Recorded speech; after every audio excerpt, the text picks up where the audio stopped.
Assalamu alaikum. This is going to be my first top 10 video because I've reached 300 subscribers finally, and every time I'm going to reach 100 more subscribers, I'm going to release the next top 10 video, whatever it can be.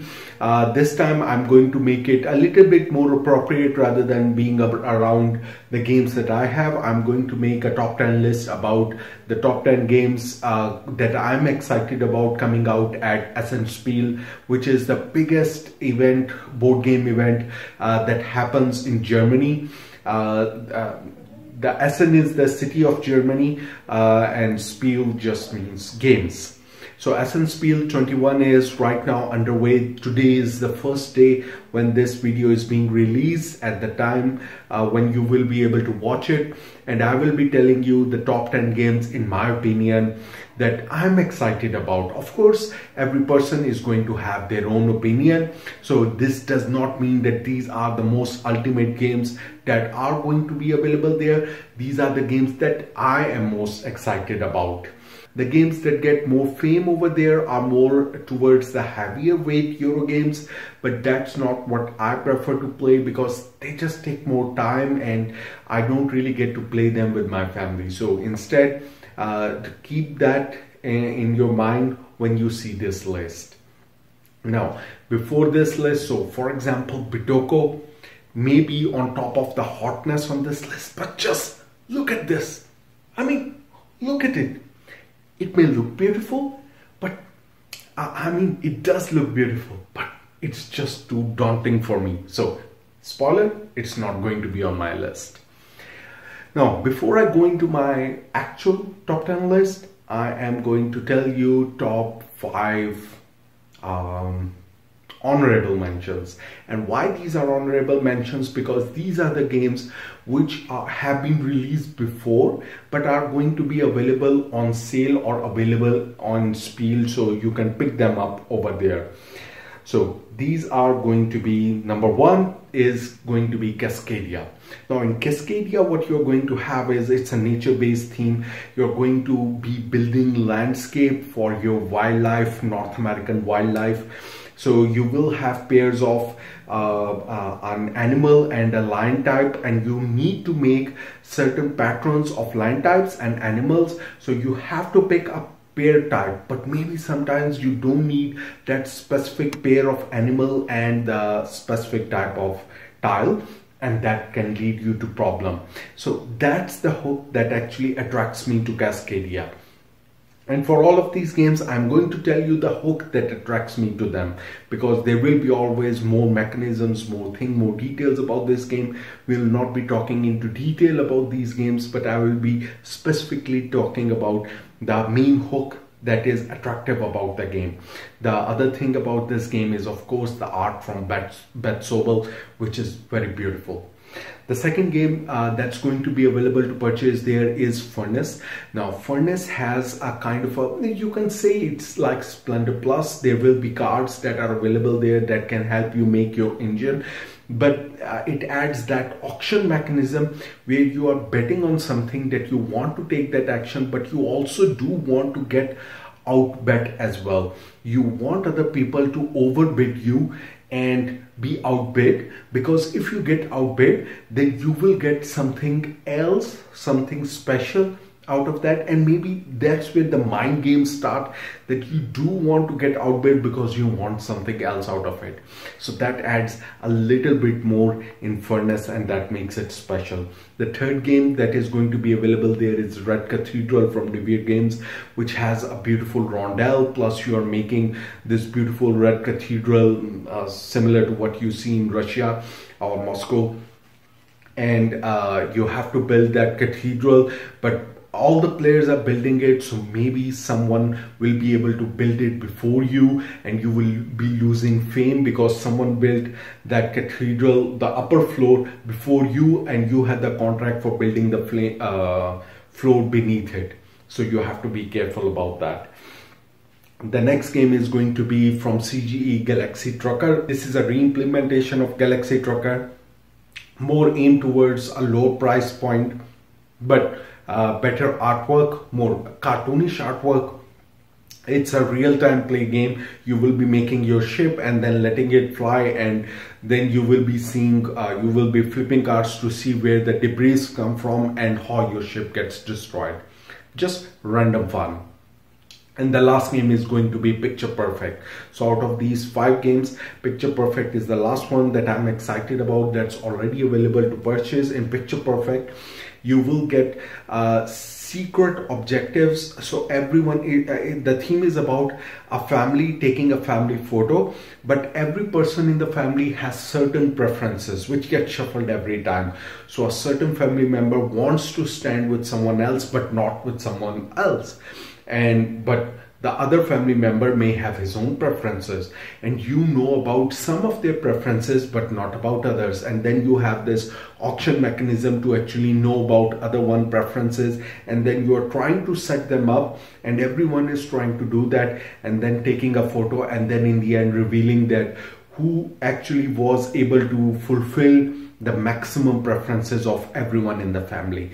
So these are the 5 games that were in my honorable mention. Now let's get on to the actual list.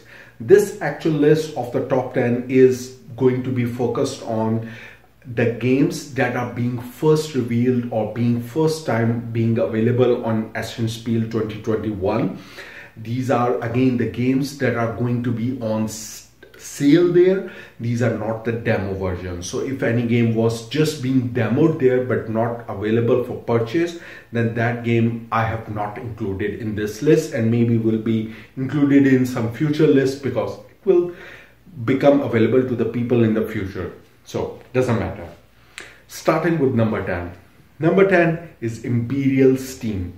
Now Imperial Steam, from the name and from the cover, it may look like a train game, and it is kind of, but it's more of a factory building and a production game where you will be building factories, you will be producing goods, and you will be transporting them from one place to other. Something similar to Brass, but I will say it feels slightly less complex than Brass, but it does add a little bit of stocks mechanism as well.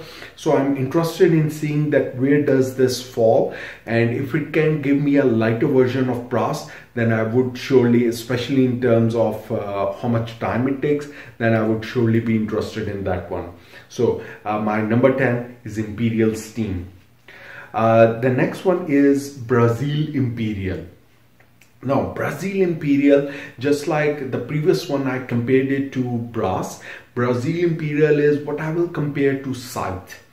So just like Scythe, in this one players are going to have their own player boards. Double layer player boards with different things on them. Your troops are going to be on there, and you will be deploying them on the board. So it's a 4x game, but it's a 4x Euro game. That's how the game is being sold, and that's how actually I felt about Scythe as well, that it's not even Scythe is not really an Ameritrash game. It is a Euro game, and that's how I felt. But the thing that elevates, I think, Brazil in my opinion is that it has a modular board, so you can mix and match these modular boards in different patterns. And the game comes with different campaign setups as well. So it tells you different patterns, not only the random setup, but different given pre-setup patterns. You can set up the board and then play in specific historical missions as well. So that's really attractive for me in Brazil Imperium. Number 8 is going to be Wonder Book. Now Wonder Book has a really cool gimmick. It is a pop-up book, but unlike Camel Up, which does come with a pop-up tree, in this one the pop-up tree is actually not just a gimmick, but it's actually a playable terrain. So you will be playing around this one. It is a campaign game in the sense of a legacy, but it's replayable, so it's not legacy. It has some hidden things, it has some hidden envelopes which you will be opening through it. It's slightly on the lighter side, so you can play it with the kids. Of course, from the looks of it, you can understand that it does look like a kids game, and that's exactly the intention. So it's something that adults and kids both can enjoy. Beautiful table presence, an adventure game with miniatures plus a pop-up with hidden secrets. What else can you expect? So beautiful game, wonder book. The next one, number 7, is going to be Almadi. Now Almadi looks very conventional tile laying game, but where it shines is its gameplay. Now on these tiles, on the 4 edges, it's set in kind of Tales of Arabian Nights theme. On its 4 edges of these tiles are different arrows or different symbols. So it combines kind of set collection with tile laying. So when you place a tile, these arrows are going to trigger symbols on other tiles that you have previously placed, and that can trigger those actions which were there on the previous tiles. And that can actually help you do that set collection mechanism, or trigger some other bonuses, trigger you to move tiles around and things like that, which you are trying to maximize your points through those mechanisms. So it's kind of a brain burner kind of thing, but looks very cool, even though it looks very simple, but has that kind of very simple mechanic which is going to look really neat. Now, number 6 is going to be Caesar Sees the Room in 20 minutes. This is in the same line as Polomori's Blitzkrieg World War II in 20 minutes, but looks very different. It has a map. It's not just some tracks like Blitzkrieg. So it has a map, and it comes with tokens that you will be taking out of a bag, but each token is split into just like your territories, and you will be putting these tokens on the edges of the territory, and the token is split in 2 and you will be putting it on the territory. So the token, the 2 edges of the token will be placing, giving some effect on the 2 territories it gets placed on, and in that way you will be actually playing an area control game, not in just one area but in 2 areas simultaneously, which is again a unique thing which I have not seen before. So I'm really keen to see how that game plays out. Plus it gets done in 20 minutes, so I'm really keen to see how that game is going to play out. So that's Caesar Sees the Room in 20 minutes. Now, number 5 is going to be something we all love, and we have seen that at Gen Con previously, which is the 4th installment of Azul, Queen's Garden. This time they have gone with hexagon tiles. That's not the unique thing. The unique thing is that now what I have heard or seen is that this adds more gamery elements to Azul. What's meant by gamery elements is that now there are more things to consider. So if you have played Quirkle, it adds that kind of mechanism, so that now you just don't have to think of a tile in just one way. The same tile can act in 2 ways. So the color of the tile, you can either match that, or the symbol of the tile, you can match that as well. So it's up to you. So the tile has dual kind of mechanism. Plus, previously the trays or the holders where your tiles used to be, that acts as a functional mechanism as well. So once you pick up all the tiles from a tray, that tray becomes an additional component on which you are going to play the game as well. That adds to your garden where you're going to lay your tiles. So it just adds a layer to your Azul. So this will not be your directly for your new entry level, but those players who have played Azul and now want something else in their games. So Azul Queen's Garden is going to fascinate them. Number 4 is going to be Bad Company. Now, I always love a heist theme, a chase, a spy theme. The Bad Company is a heist theme game, but it uses the mechanism which we have seen in games like Machikoro or Space, but with a much better theme. So if you have played Space, you know you will roll the dice, and based on the dice combination you will activate, you will have the choice to activate 2 to 12 of any of your columns, that this is the power or ability I want to activate on my player board. this is what you will be activating. But you will have two set of dice. You will be activating a group of thieves, and everyone else, you will activate two group of thieves, whereas everyone else will then get to, based on the pairs of dice that you have created, everyone else will get to select one pair of dice that they will activate. So everyone is involved at the same time. But the cool thing is that how they have implemented the theme of this thing, that you are not only playing on your board, you will be using these thieves who are good at certain things. So maybe someone is good at picking the lock, someone is good at driving, someone is thieving and collecting money. So they will be doing their own things. Plus there is an additional board where you are driving around and the police is chasing you. So you need the driver to drive around and waste one of your dice to actually keep driving around so that you don't get caught. You need the money because you want to recruit more thieves, and these additional thieves go on top of your existing 12 thieves, and they keep adding on those existing symbols, so your thieves capability keep on increasing as well. So the next time you roll an 8, not only you are unlocking a safe, but maybe you are unlocking a safe and driving at the same time as well. So you are more capable thief. So that's the kind of mechanism Bad Company adds, and it looks really cool. Now, number 3 is going to be Camel Up off-season. The name is a little bit confusing. It has nothing to do with Camel Up and racing. This is something set in the Camel Up universe, but well, it just uses camels, but has nothing to do with Camel Up other than that. It is a trading goods, one thing for another. So a pure Euro game this time. But the gimmick in this one is that as a player, you will be taking something, there will be goods in different rows and columns. So you will be taking something from a complete row. You will be taking all the goods and putting it on your camel. But if you put something on a camel can be having one good of a type on itself, but a camel has a load limit, and if you overload the camel by being greedy and taking a row which has a really lot of things, you might overload the camel and it will drop everything. So you will have to manage that whether go for the smaller things or pick up a bigger row, but have the risk of dropping off everything and then trading them for points, of course. So that's Camel Up off season. And of course the components look beautiful. Number 2 game is going to be a roll and write.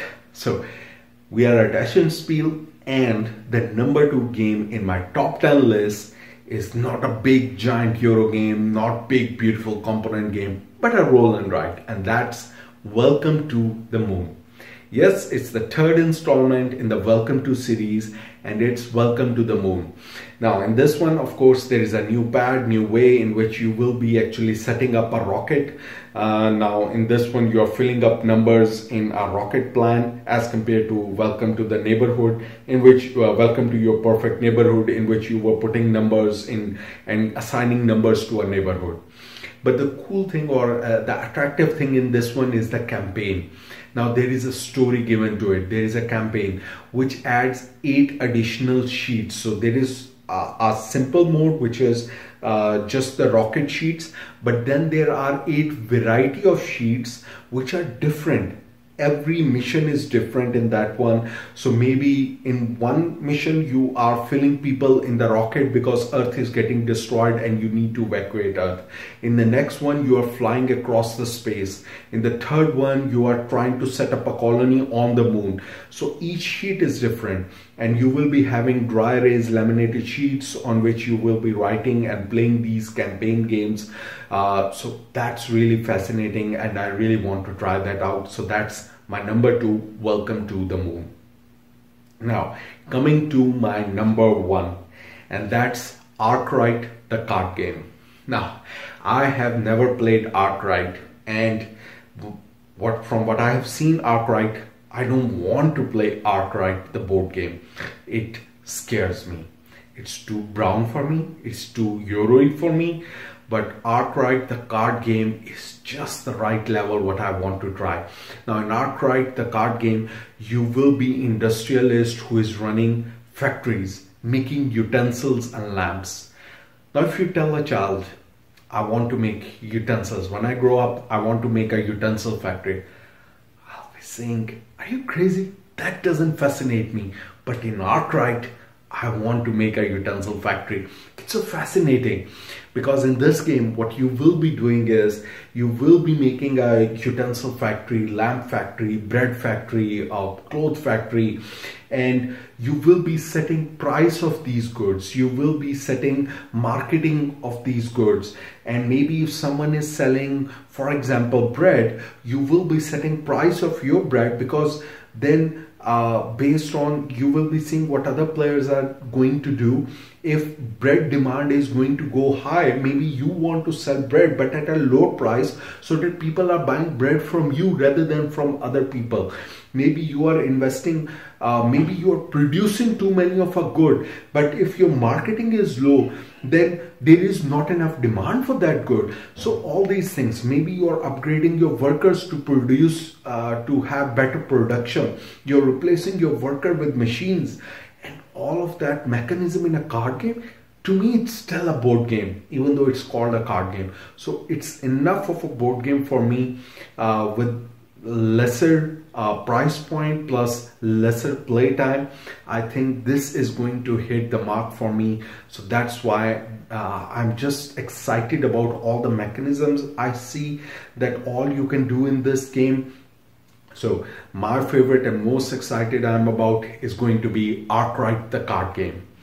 So that's it for me. That's my top 10 most excited, what I'm most excited about from Essen Spiel 2021. I hope you like this list. And once again, I know there will be people who are going to disagree with this list. So leave in the comment below your list, because everyone is going to have their own favorites, and everyone has the right to have their own favorites. So leave the comment below, and as always, happy gaming.